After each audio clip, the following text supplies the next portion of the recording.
We all know how the story ended. We saw the headlines. We felt the heartbreak. The world mourned the loss of Robert Garrison Brown, a young man who was often the heart and humor of the Brown family. But what if the official narrative, the drifting apart over COVID rules and holiday text threads, was only the surface? What if, in the final turbulent months of his life, Garrison wasn't just fighting for his own peace? What if he was fighting to save someone else? New insider reports and underground theories suggest that a secret operation was unfolding in Flagstaff. A covert plan orchestrated by the siblings to breach the fortress of Kody and Robyn's home. The target wasn't Kody, it wasn't Robyn, the target was Aurora. They called it the escape.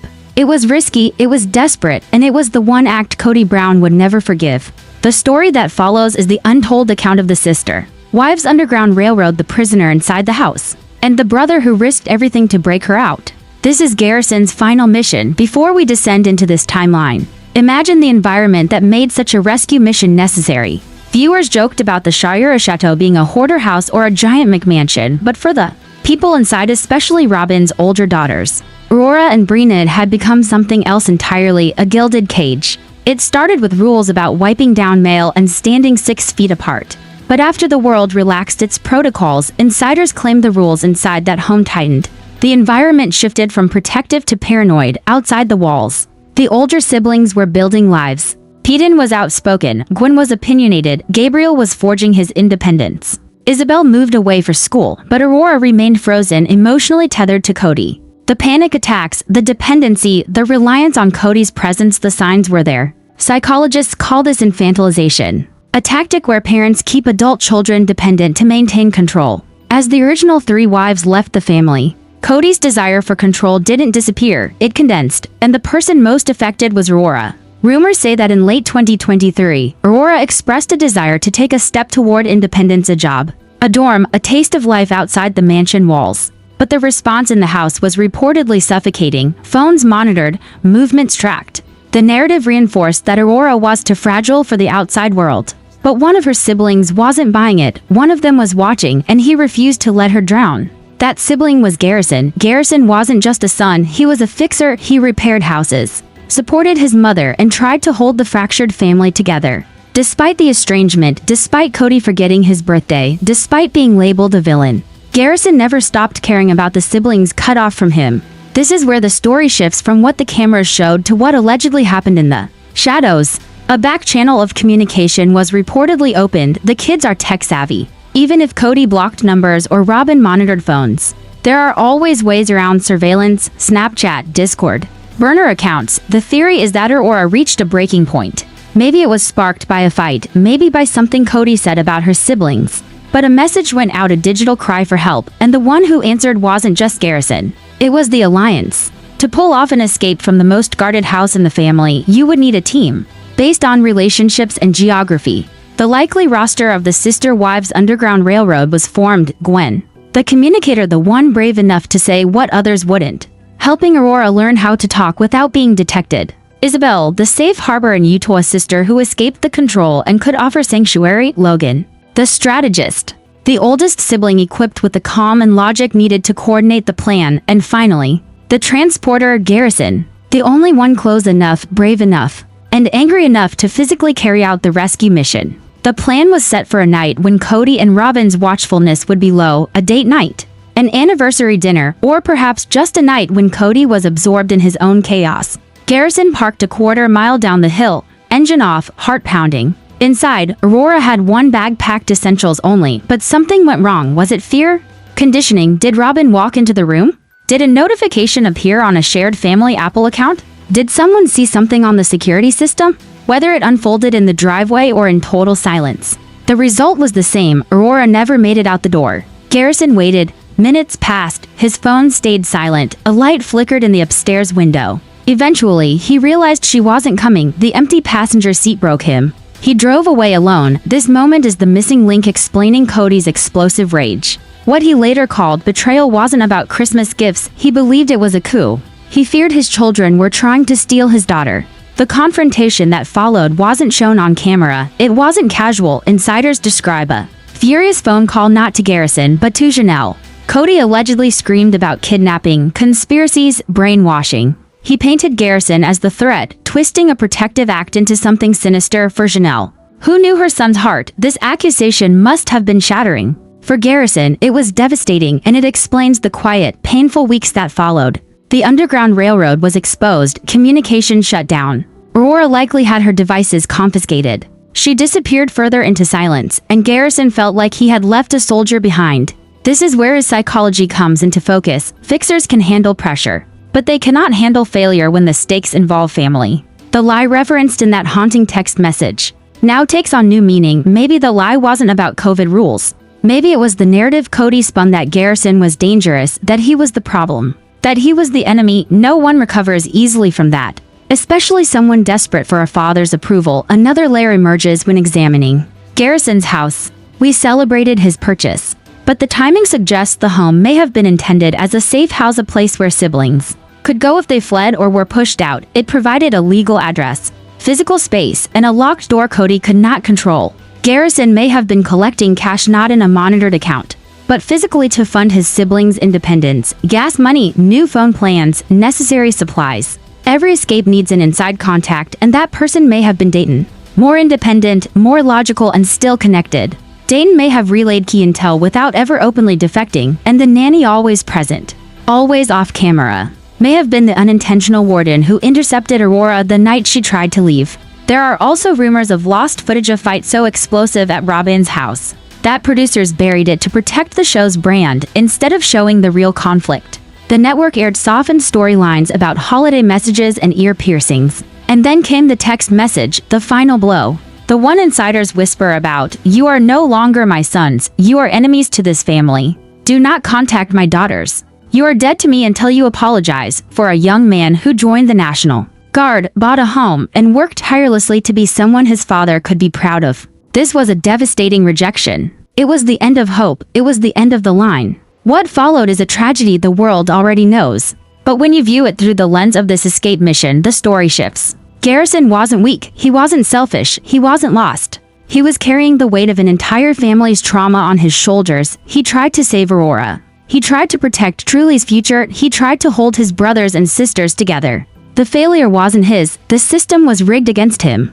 The mission didn't succeed, but it also didn't fail, because what Garrison did was plant a seed. He showed the younger siblings that they could resist. He proved that Kody's control wasn't absolute. He demonstrated that the love within the Brown family didn't come from their father, it came from the siblings themselves. And one day, when Aurora finally steps into a life of her own, she will know that someone came for her. She will know her brother tried. Garrison's legacy lives on in the unity of the siblings, who continue to support each other across states, across distance, across pain. The world sees the truth now. The son Kody pushed away was the one who loved the hardest. And nothing Kody says can rewrite that. Garrison leaves the scene. Inside the mansion, the conspiracy is discovered. How? Maybe Aurora cracked under the pressure of the interrogation. Maybe Robyn found the burner phone. Maybe they saw Garrison's car on security cameras that Kody had installed to monitor the perimeter. The reaction inside the McMansion wasn't relief that Aurora was safe. It was fury that her loyalty had wavered, but the rage had to be directed outward.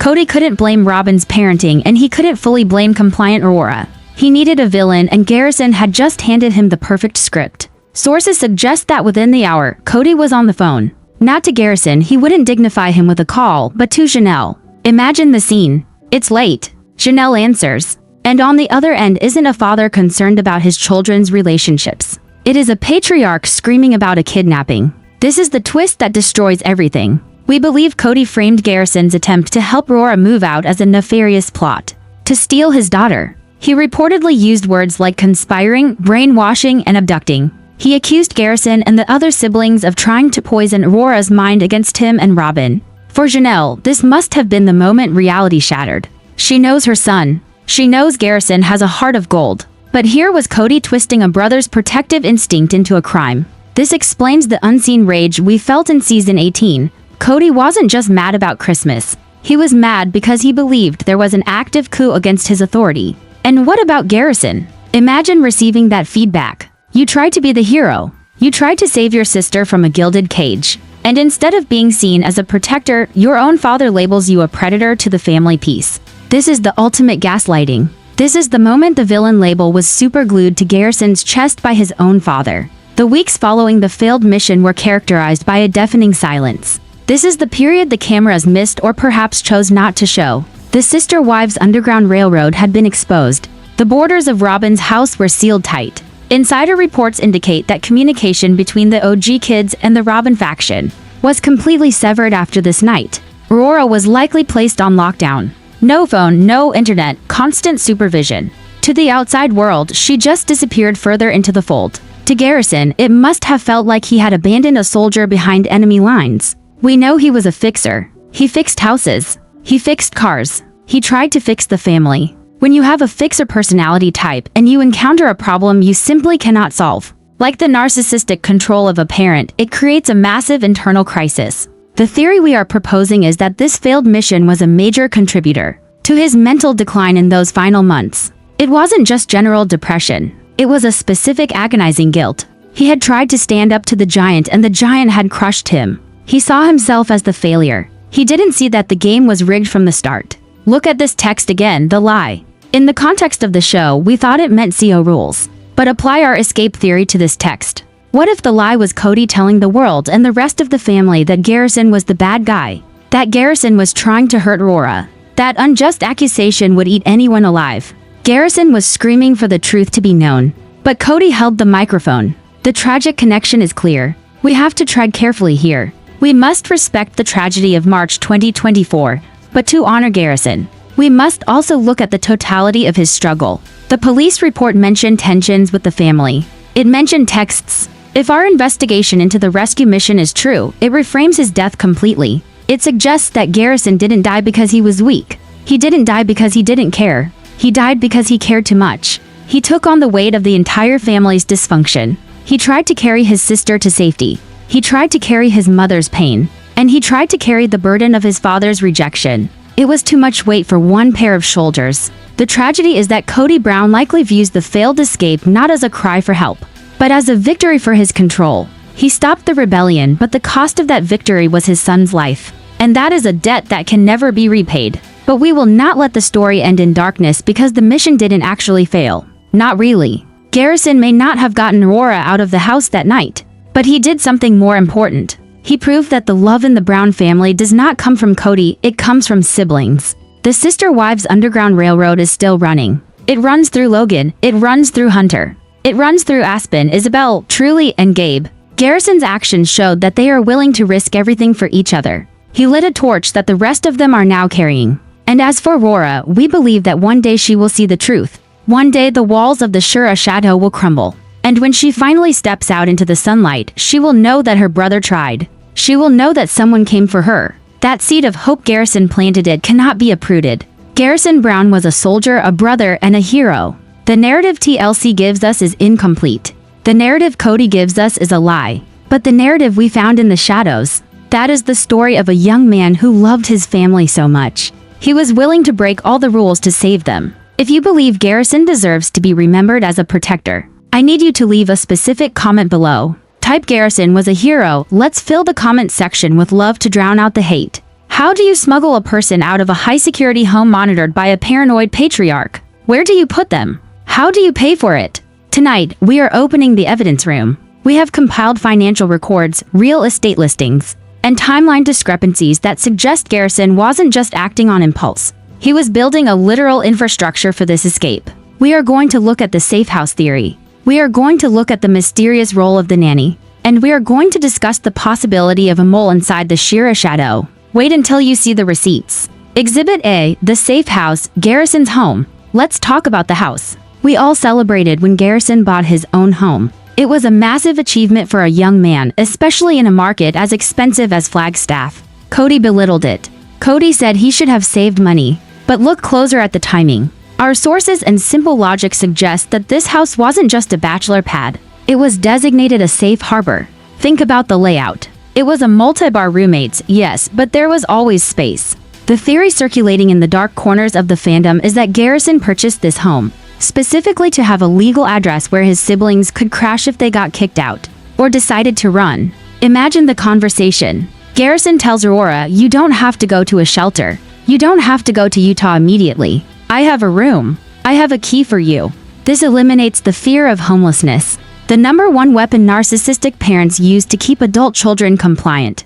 You can't make it on your own. They say Garrison was the living proof that they could. And that made his house a threat to Kody. We believe that the rescue mission involved driving Aurora directly to Garrison's place. It was close enough to execute quickly, but it was legal property owned by Garrison. Kody couldn't just barge in. Garrison had rights there. It was a fortress of freedom just a few miles away from the fortress of control. Exhibit B, the mole, who was helping from the inside. You cannot plan a jailbreak from the outside alone. You need eyes on the inside. You need someone to signal when the guards are asleep. For a long time, we assumed Aurora was alone. But is she? Let's talk about Dayton. Dayton is the enigma. He lives in the RV or the driveway. He goes to college. He stays silent. But Dayton and Garrison were close. They were brothers. They wrestled together. They grew up together before the divide hardened. Here is the insider theory. Dayton was the mole. It is highly probable that Dayton was the one relaying information to Garrison. Dad is in a bad mood today. Don't come. Or Robyn is going shopping. Now is the time to call. Dayton, being slightly more independent and less emotionally reactive than Aurora, could have been the silent operator. If this is true, imagine the guilt Dayton might be feeling now. Or perhaps imagine the anger. If Dayton was part of the Underground Railroad, providing intel to the OG kids, it means the resistance against Kody and Robyn is happening under their very noses. Kody thinks he demands loyalty, but his own house might be leaking like a sieve.